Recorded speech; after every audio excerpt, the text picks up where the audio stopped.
Air chief আছেন, আমরা একসাথে কাজ করছি। কিছুক্ষণ আগে আমার প্রফেসর ইউনুসের সাথে কথা হয়েছে, ওনার সাথে কথা বলে আমার খুব ভালো লাগলো।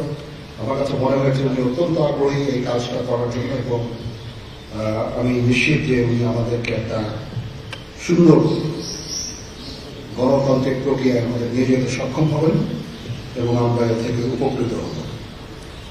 আর আমি দেখলাম যে স্টুডেন্ট এবং ভলেন্টিয়ার্সরা অত্যন্ত চমৎকার কাজ করছে। যেহেতু একবার ট্রাফিক পুলিশ ছিল না, তারা ট্রাফিকিং এর কাজ করছে, বিভিন্ন রাস্তা পরিষ্কার করা, যে সমস্ত ভ্যান্ডালাইজেশন হয়েছে যে সমস্ত স্থাপনাগুলোতে, ওগুলোকে পরিষ্কার করা। আমরা অত্যন্ত আনন্দিত যে তারা এই ভালো কাজগুলো চালিয়ে যাচ্ছে।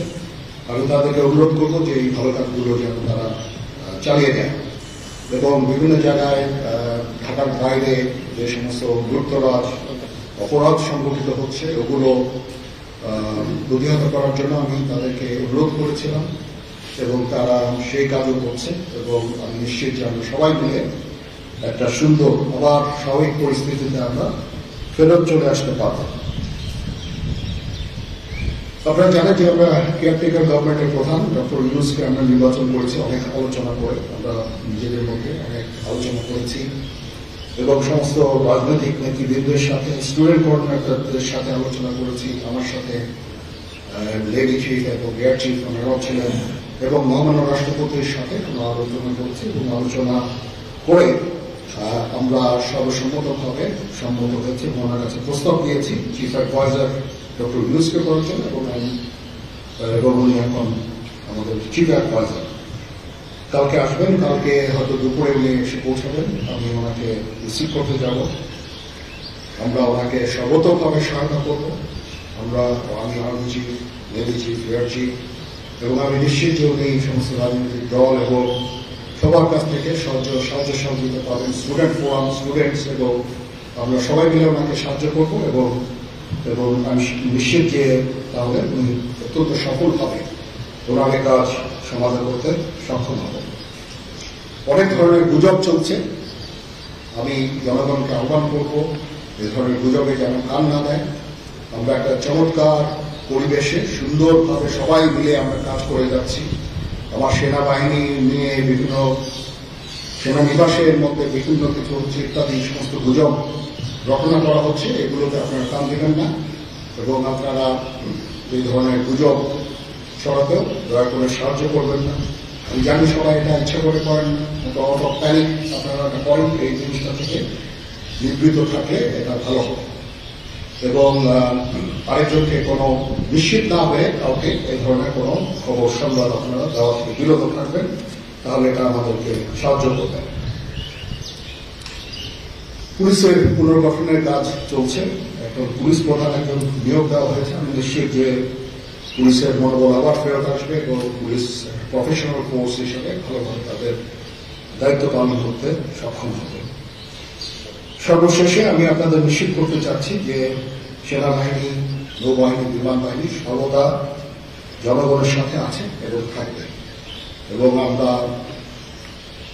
কাজ করে যাব, পাশাপাশি সবার সাথে মিলে কাজ করে যাব, এবং আমরা একটা সুন্দর ভবিষ্যতের দিকে যেতে পারবো, ভবিষ্যতে পৌঁছাতে পারবো বলে আমি বিশ্বাস রাখি। আপনারা আমাদের সবাইকে সাহায্য সহযোগিতা করবেন, আপনাদের সাহায্য নিয়ে ইনশাআল্লাহ আমরা এটা করতে পারবো। আপনারা মিডিয়া অলরেডি অত্যন্ত দায়িত্বপূর্ণভাবে আপনাদের সংবাদ পরিবেশন করছেন, আমি আবার আপনাদের কাছে এর জন্য কৃতজ্ঞতা জানাচ্ছি, এবং ইনশাআল্লাহ আমরা সবাই মিলে দেশকে একটা সুন্দর একটা পরিবেশ আমরা সৃষ্টি করতে পারবো এই দেশে, এবং আমরা সবাই ভালো থাকবো ইনশাআল্লাহ। এখন আপনাদের যদি কোনো কোয়ারিজ থাকে, কোনো প্রশ্ন থাকে আমাকে করতে পারেন, আমি যদি আমার জানা থাকে আমি অবশ্যই উত্তর দেব। কালকে আমরা শপথ গ্রহণের জন্য যথাসাধ্য চেষ্টা করছি। একটা প্রস্তাব ছিল বিকালে করার, বিকালে খুব টাইট হয়ে যেতে পারে, কিন্তু 2:10 দিকে আমাদের এখানে আসবেন, মেবি ভেরি টাইট। আমরা হয়তো তাইলে রাত 8টার দিকে করতে পারি, হয়তো 400 জন লোকের উপস্থিতি এখানে থাকবে।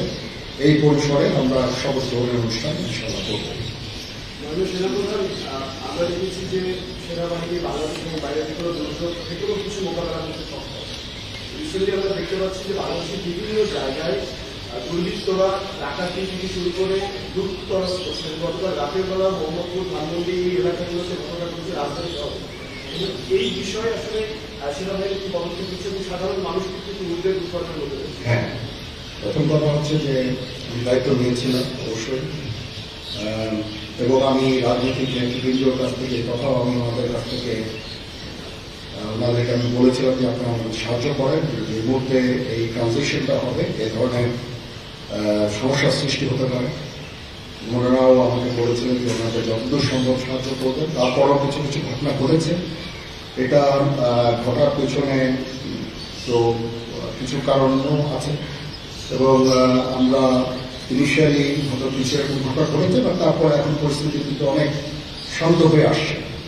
আমরা আমাদের যত স্ট্রেংথ আছে, পুলিশ কিন্তু নন এক্সিস্টিং, পুলিশ কোনো ডিউটিতে নাই। পুলিশের একটা বড় ফোর্স, এটার যে ভয়েড যেটা সৃষ্টি হয়েছে, এই ভয়েডটা সেনাবাহিনীর স্ট্রেংথ দিয়ে এটা পুরো করা সম্ভব না।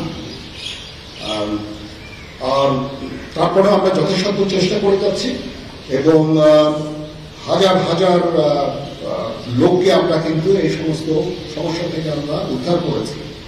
বহু পুলিশ, আমার জানা মতে বহু পুলিশ, অনেক থানা, তারপরে সরকারি কর্মকর্তা কর্মচারীদের রেস্কিউ করা, এই সমস্ত কাজগুলো আমরা করেছি।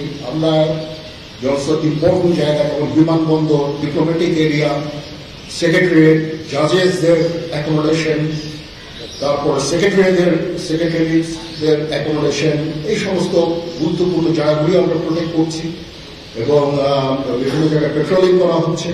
তারপরেও একটা ইনিশিয়ালি দু একদিন এটা হয়েছে, সেই জন্য আমি অত্যন্ত দুঃখিত এবং বিব্রত। যাই হোক, এটা আমার যে স্ট্রেংথ যা ছিল, এটা মেবি এয়ারফোর্সও তারা তাদের মতো করে করেছে, যথাসাধ্য চেষ্টা করেছি। তারপরও কিছু হয়ে গেছে, এটা আমার জাস্ট আমাদের এনাফ স্ট্রেংথ ছিল না। বাট আমি নিশ্চিত যখন পুলিশ পুনর্গঠন হয়ে যাবে, তারা যখন আমার কাজে নেমে যাবে, তখন এই ভয়টা খুব সহজেই আমরা পূরণ করতে পারবো। পুলিশের একটা বিরাট সংখ্যক ফোর্স, পুলিশ ইজ এ বড় ফোর্স। তো এই ফোর্স যদি নিষ্ক্রিয় হয়ে যায়, সেটার ভয় পূরণ করা সেনাবাহিনী, বিমান বাহিনী, নৌবাহিনী সবার পক্ষে সম্ভব না। আমরা এটার জন্য ডিজাইন করব। যাই হোক, আমি নিশ্চিত যে খুব শীঘ্রই তারা পুনর্গঠিত হবে, এবং এই সমস্ত ভ্যান্ডালিজম এগুলোকে প্রতিহত করতে সমর্থ হবে। বাট আমি এটুকু আপনাদের বলছি যে যারা এই সমস্ত কাজে জড়িয়েছে, তাদেরকে আমরা আইনের আওতায় আনার সর্বোচ্চ চেষ্টা আমরা করব।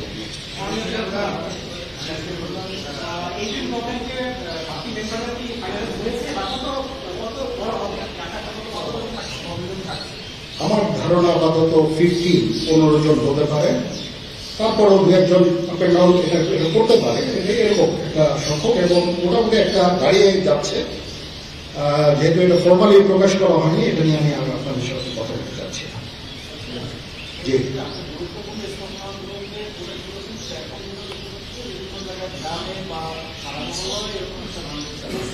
হ্যাঁ হচ্ছে, বা সংখ্যা অনেক কমে এসেছে।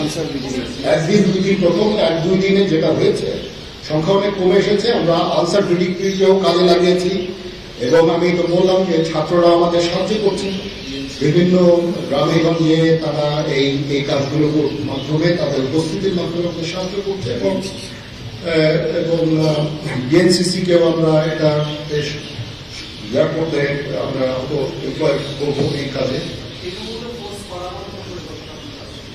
আমি আমার যত ফোর্স আছে মিলিটারি সব অল ডিপ্লয়েড, এবং তারা তাদের সাধ্য মতো এই কাজে নিয়োজিত।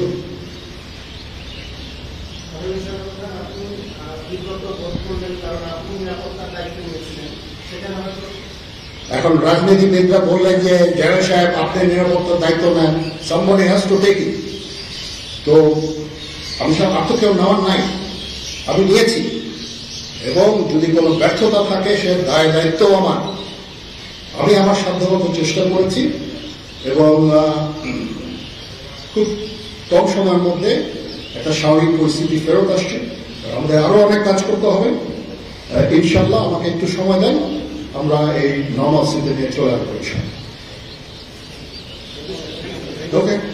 সবাই ভালো থাকেন, সুস্থ থাকেন। আল্লাহ হাফেজ।